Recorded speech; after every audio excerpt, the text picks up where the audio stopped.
Borumba signifie l'esprit de la rumba, la vie de la rumba.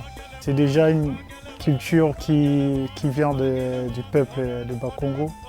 Et c'est une énergie festive, une énergie positive que beaucoup ont utilisée même pour transmettre le message. Mes ancêtres qui étaient à l'époque du Royaume Congo, ils sont partis avec la traite, ils sont allés en Amérique, précisément au Cuba. Et ils ont amené cette culture qui était la danse de l'ombrelle, la kumba en Kikongo. Et là-bas, mixé avec la culture espagnole, ça a créé la rumba cubaine. Et vers les années 30, années 40, c'est revenu à Kinshasa. Et c'est des papas Wendo, des papas Bourane qui ont récupéré ce qui était le leur. Et ils ont donné ça la couleur de la rumba congolaise, mélangée avec toutes les richesses que le Congo incarne. Je m'identifie à la rumba congolaise et quand je parle de la rumba congolaise, je parle de toutes les 400 représentations de ces 400 ethnies.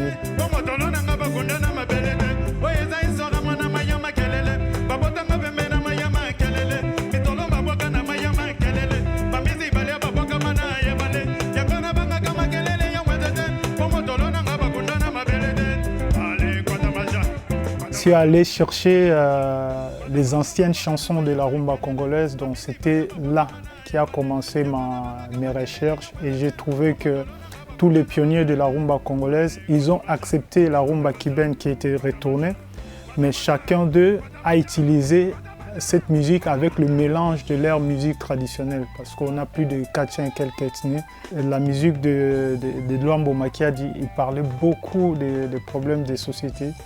Et des fois, il avait même du mal avec le président Mobutu à l'époque parce qu'il ne réfléchissait pas à plaire aux politiciens. Et il y avait même Papa Adou Elenga qui était même en exil parce qu'à l'époque de colonisation, il avait déjà chanté un jour les colonisateurs vont partir, un jour il y aura la révolution et il est parti en exil. Mais aujourd'hui, 70% des répertoires de la rumba congolaise est focus maintenant dans plus l'histoire d'amour,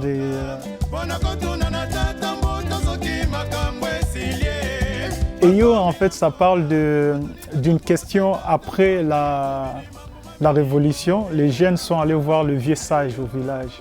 Ils ont dit, j'espère que tous nos problèmes sont finis parce qu'on a fait la révolution, donc on va manger à notre faim, on va trouver de boulot. Et le vieux du village a regardé, il a dit rien ne va changer. Tant qu'on n'a pas encore traité la source, les problèmes vont continuer. Donc tant qu'on n'a pas encore traité l'humain, les problèmes vont continuer. Par exemple, je parle du Congo. On aime bien le coltan du Congolais, on aime bien les diamants du Congolais, mais on s'en fout un peu de tous les millions de morts qui sont victimes de cette guerre injuste qui subissent le Congo. Donc les jours où on va passer l'humain en premier plan, je pense qu'il y aura moins de problèmes dans ce monde.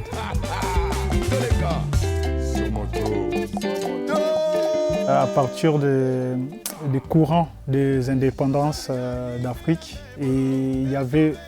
on avait la chance d'avoir de grands groupes comme les African Jazz qui ont fait ces fameuses chansons indépendantes Cha-Cha. Et cette chanson est devenue hymne des indépendances d'Afrique. Et c'est par là qu'il vient cette influence de la rumba congolaise et la popularité aujourd'hui. Même en France, si on écoute la musique urbaine de France, on sent qu'il y a la congolité dedans.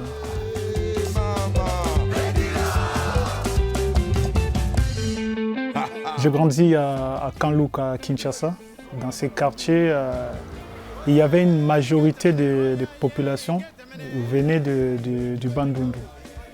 Et chaque jour, il y avait des groupes traditionnels qui jouaient dans le quartier. Et quand il y a des deuils, c'est une fête, quoi. C'est des carnavals. Il y avait des gens qui amenaient les cercueils et il y avait d'autres qui jouaient au tam-tam. Et c'est chaque jour, c'était la musique. Et sans le savoir, c'est resté à moi. Et Dans cet album, il y a beaucoup aussi cette influence de la musique traditionnelle des Bayaka, qui sont le peuple de Bandung.